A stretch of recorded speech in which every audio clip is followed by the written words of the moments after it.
Genesis 3. The Fall.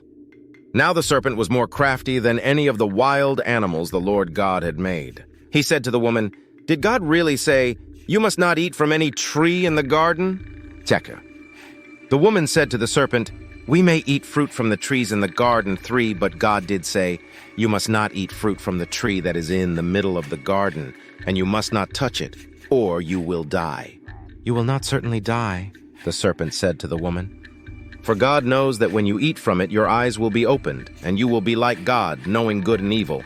When the woman saw that the fruit of the tree was good for food, and pleasing to the eye, and also desirable for gaining wisdom, she took some and ate it.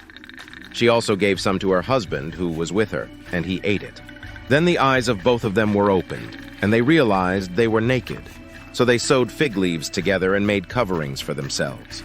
Then the man and his wife heard the sound of the Lord God as he was walking in the garden in the cool of the day, and they hid from the Lord God among the trees of the garden.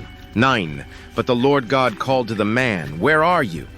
He answered, "I heard you in the garden, and I was afraid because I was naked, so I hid." And then he said, "Who told you that you were naked? Have you eaten from the tree that I commanded you not to eat from?" The man said, "The woman you put here with me, she gave me some fruit from the tree, and I ate it." 13. Then the Lord God said to the woman, "What is this you have done?" The woman said, "The serpent deceived me, and I ate." 14. So the Lord God said to the serpent, "Because you have done this, cursed are you above all livestock and all wild animals. You will crawl on your belly, and you will eat dust all the days of your life."